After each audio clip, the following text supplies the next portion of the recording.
E aí, meus queridos, tudo bem com vocês? Bom, eu espero que sim. Comigo tá mais ou menos, porque o YouTube não tem dado muita moral para vídeos de opinião, vídeos que tocam em assuntos um pouco mais polêmicos. Alguns canais recebem um shadow ban. O YouTube recomenda menos esses vídeos dentro da plataforma, então, mais do que nunca, eu preciso muito contar com o seu apoio, com aquele like, com a sua inscrição. E espero que você ative o sininho também para receber as notificações, porque se não fizer isso, o YouTube cada vez menos envia os nossos vídeos e aí é complicado continuar trabalhando aqui na plataforma, né? Então, por favor, dá essa moral aí, conto muito com a sua colaboração. Precisava passar esse recadinho antes de entrar no assunto, mas chega de enrolação, né? Vamos logo pro tema de hoje. Eu recebi essa indicação aqui da Cami, né? Ela mandou essa matéria bastante interessante, né? Só pelo título da matéria vocês já conseguem ver. Então, dá uma olhada nessa matéria baseada num artigo científico que diz que mulheres progressistas sofrem de transtornos mentais e parece bastante interessante. Então, eu abri a matéria para dar uma olhada. Então, a matéria realmente, né? Ela explica, né? O estudo publicado em 2020 pelo Centro de Pesquisa Pew está chamando a atenção. Nele, mais de 50% das mulheres liberais brancas de até 29 anos, ou seja, as progressistas, revelaram que foram diagnosticadas por um médico com um ou mais transtornos emocionais. Isso aqui é sempre importante explicar, a própria matéria explica, né?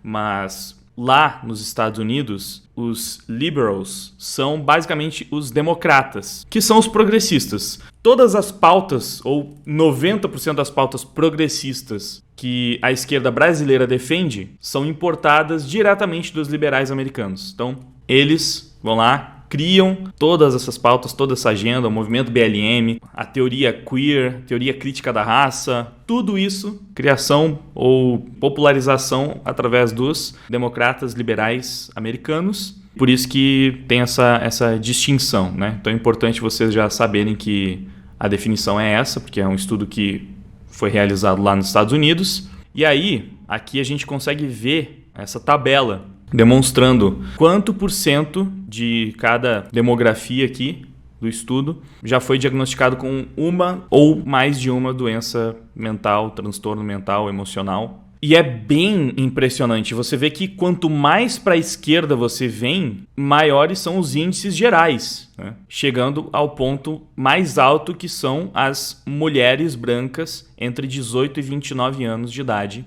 que são liberais. Então, basicamente progressistas. Aqui são os moderados, né? Seriam as pessoas mais de centro, e aqui conservadores. Então, no geral, aqui estão os republicanos, mais de direita.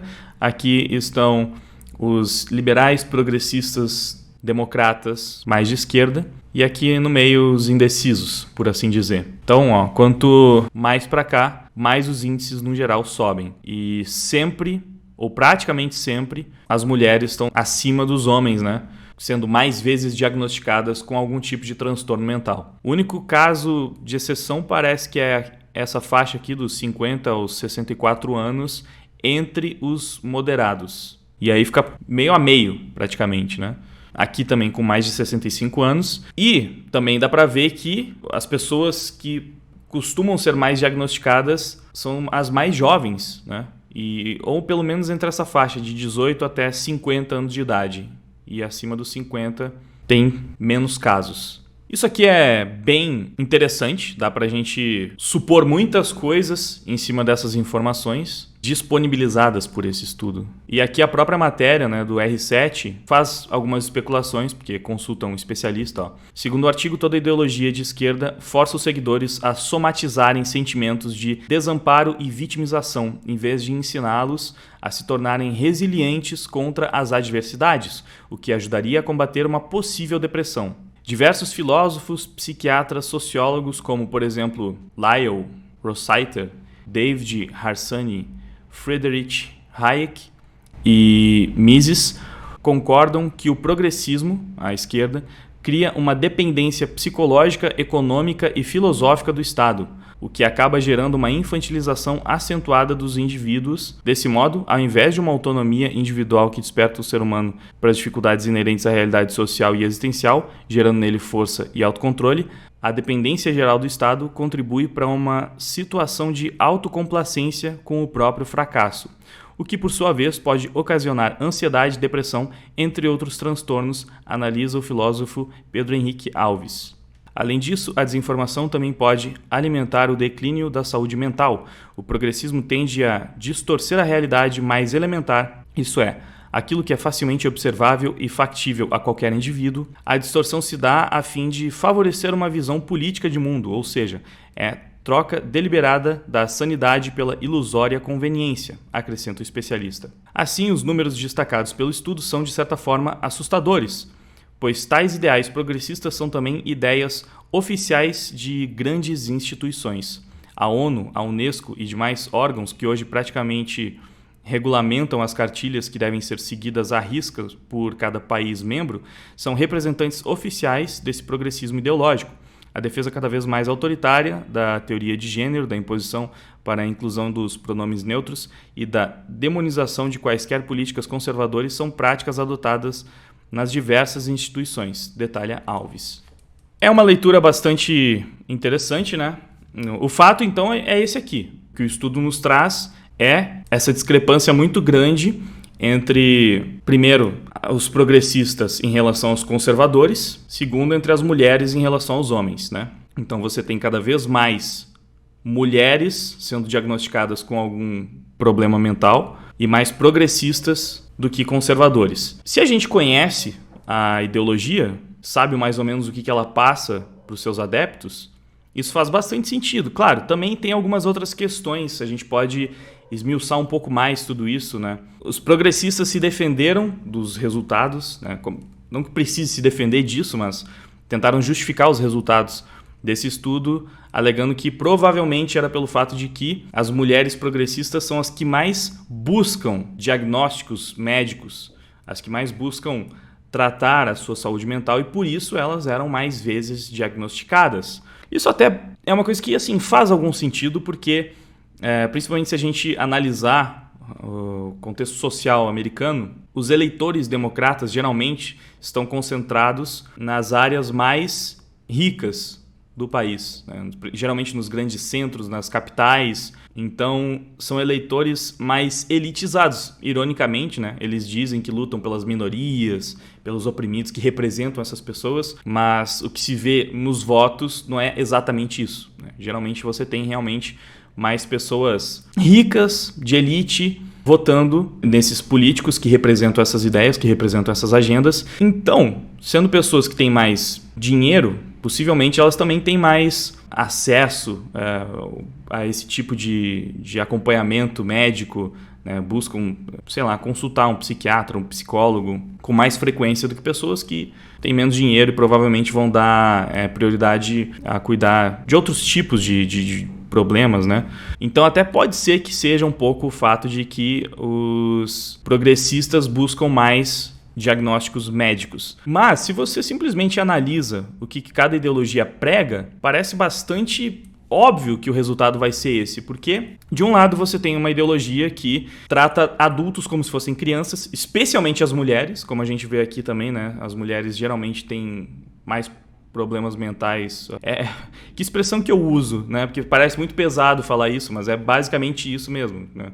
E pode ser qualquer coisa, pode ser bipolaridade, esquizofrenia, depressão, ansiedade. Então, você vê que as mulheres tendem a ter mais esse tipo de problema e você tem uma ideologia feminista que trata elas como se fossem crianças, como se elas não tivessem responsabilidade por nada, fala que elas são sempre perseguidas, oprimidas por tudo, que todas as mazelas de suas vidas são culpa de outras pessoas, de outros grupos. Então estão sempre terceirizando essa culpa, estão sempre jogando a responsabilidade no colo de outras pessoas.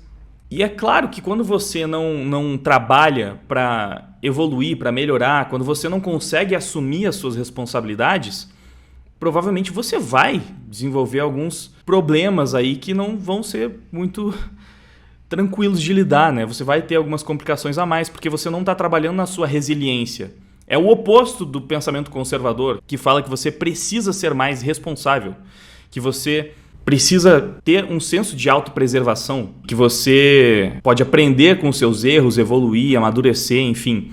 É uma ideologia que trata as pessoas como adultos responsáveis. Então, faz sentido que, de fato, a ideologia progressista faça com que os seus adeptos desenvolvam mais problemas mentais, justamente porque eles estão num ciclo ódio e vingança, né? Estão sendo alimentados por essa narrativa que sempre fica falando para eles que eles são vítimas oprimidas, que eles estão sempre em desvantagem. Eles amam, né, essa narrativa, eles abraçam esse discurso, porque não, realmente, tudo que acontece de ruim na minha vida não é minha culpa, é culpa das outras pessoas. Então eu preciso cada vez mais um Estado gigantesco me dando todo tipo de privilégio, que na verdade não são privilégios, são apenas direitos, né? E eu preciso desse Estado cuidando de mim, resolvendo todos os problemas por mim, porque eu não sou capaz de fazer isso por conta própria. Eu preciso, então, desse Estado gigantesco, paternalista. Eu preciso culpar e responsabilizar sempre as outras pessoas. É uma cabeça infantil, é um pensamento infantil. E essa infantilização desses grupos poderia ser uma boa explicação, acredito que uma explicação até melhor do que simplesmente eles procuram mais psiquiatras e por isso eles mais vezes foram diagnosticados com transtornos mentais, né? Eu acho que a própria direção que a ideologia traça para que essas pessoas sigam explica muito melhor essa diferença bem grande nesses gráficos do que qualquer outra justificativa que os progressistas tenham tentado dar para os resultados, né, para justificar os resultados desse estudo. A matéria ainda faz mais algumas considerações, a importância do equilíbrio. Quando o Estado se torna o Deus do povo, o indivíduo passa a ser controlado por ele e se torna inerte ante um senhor que tudo provê e tudo controla. O indivíduo se transforma então em massa de manobra e todo esse processo, antes de se tornar social, é psicológico. Um exemplo recente das consequências dessa imposição psíquica foi o protesto dos cubanos contra a ditadura. Liderada por Miguel Díaz-Canel, que também é primeiro secretário do Partido Comunista de Cuba, o país é uma república socialista e coleciona atitudes repressoras. Em Cuba não há liberdade e a economia está um desastre. A verdade por trás da cortina de fumaça é que o povo não pode ser autor da própria vida, até mesmo da sexualidade. Ao contrário do que os amantes da esquerda dizem, morar ali é viver em uma prisão. Como já mencionei em outros textos neste blog, não é preciso ter acesso a estudos para entender que o comunismo é uma farsa. Alguns países mostram claramente a realidade dessa ideologia. Basta compararmos e analisarmos o contraste entre países como a China e Taiwan, Coreia do Norte e Coreia do Sul, por exemplo. O padrão de censura nas nações que se posicionam à esquerda é o mesmo, um desafio emocional para qualquer cidadão. Todas as grandes tentativas de se manter um Estado absolutista resultam em grandes massacres e fracassos. A realidade cedo ou tarde descortina toda a ilusão. O estudo da Pew Research deve ser aprofundado na boa e velha imparcialidade científica, pois acredito que estamos diante de uma nova pandemia global, mas com um vírus que não ataca os pulmões, mas sim a sanidade mental de cada indivíduo, conclui o filósofo. É isso, né? Então, esse estudo meio que confirma que progressismo é uma doença mental. Ok, não é exatamente isso. O que ele indica, na verdade, é que ou os progressistas tendem a desenvolver mais problemas como depressão, esquizofrenia, bipolaridade, ou que pessoas com esses transtornos são mais facilmente seduzidas por essa narrativa, por esse discurso. De qualquer forma, não é uma coisa muito positiva, não é mesmo? Quando você tem boa parte do seu grupo desenvolvendo transtornos mentais. Então você vê que, basicamente, né, a mulher progressista é feminista. Né? Nem toda a feminista é progressista, apesar de quase todas serem, mas toda progressista é feminista. Eu nunca conheci uma progressista que não fosse feminista. Né? Eu acho que nem faria muito sentido. Então isso aqui diz que, basicamente, 56% das feministas entre 18 e 30 anos possuem transtornos mentais de diferentes naturezas. Parece saudável para você? É óbvio que não é uma coisa saudável. É óbvio que não é um discurso que faz bem para a cabeça das pessoas que o seguem. É óbvio que quando você é ensinado a ter mais resiliência, a lidar com os próprios problemas, você aprende que tem responsabilidade, sim, pelas suas ações. Quando você comete um erro, você precisa reconhecer, você precisa amadurecer, evoluir, compensar de alguma forma. Quando você tem esse tipo de ensinamento, quando você aprende que o mundo não é um mar de rosas, ele nem sempre vai ser agradável, né? Você vai passar por dificuldades, mas você precisa encarar isso. Você precisa ser forte para conseguir lidar com esses problemas. Você é ensinado, incentivado a desenvolver essa casca que te proteja, você provavelmente vai conseguir lidar melhor com as adversidades da sua vida, não é mesmo? Então, os ensinamentos conservadores, obviamente, são mais eficientes para criar pessoas mais fortes, né, do que esses ensinamentos progressistas que basicamente tentam tirar toda a responsabilidade do indivíduo, jogar para outros grupos, fazem essas campanhas para que não se possa mais falar nada que possa ser ofensivo, porque as pessoas não têm capacidade de lidar com palavras que podem machucar, não é mesmo? Então você cresce sem se expor ou se expor no mínimo possível até mesmo a palavras que possam te machucar ou te incomodar, e se isso te machuca e te incomoda e você fica extremamente abalado com aquilo, não tem ninguém que possa te falar: ah, pelo amor de Deus, cara, vai lá, levanta, é só uma palavra, lida com isso, vai lá e rebate. Alguém te xingou? Xinga de volta, sabe? Confronta, ao invés de só chorar e conseguir lidar com isso através da sua própria fraqueza, né? Estamos criando seres humanos mais fracos. E é aquela coisa, né? Homens fracos criam tempos difíceis. Então, eu acho que não é uma surpresa o resultado desse estudo. É basicamente uma tradução do que já seria previsível para alguém que conhece, né, o discurso geral dessas ideologias. Mas aqui nós temos os tais dados que a Gabriela Prioli tanto gosta, não é mesmo? Então temos aqui alguns dados para confirmar uma sensação que eu, pelo menos, já tinha há um bom tempo. Por hoje é isso então, espero que vocês tenham gostado do vídeo. Não esquece de deixar o seu like. Antes de ir embora, por favor, deixa um like e um comentário. Ajuda no engajamento, faz com que esse vídeo alcance mais pessoas, porque tá difícil, o algoritmo do YouTube não tá ajudando muito, então a gente precisa demais do seu apoio. Se tiver como ajudar também através de doação, utilizando o QR Code Pix ou pro PicPay, que tá aparecendo aí na tela, ou se tornando membro do canal, ou então através do Apoia-se, o link tá ali embaixo na descrição. Poxa, isso com certeza ajuda mais ainda, mas se você não tem como ajudar dessa forma, ajuda passando o vídeo para frente, manda para seus amigos, compartilha nos seus grupos de WhatsApp, nas suas redes sociais. E é isso aí. De qualquer forma, eu te agradeço demais por ter assistido o vídeo de hoje até o final. Muito obrigado pela sua audiência. Agora eu vou indo, até mais. Fui!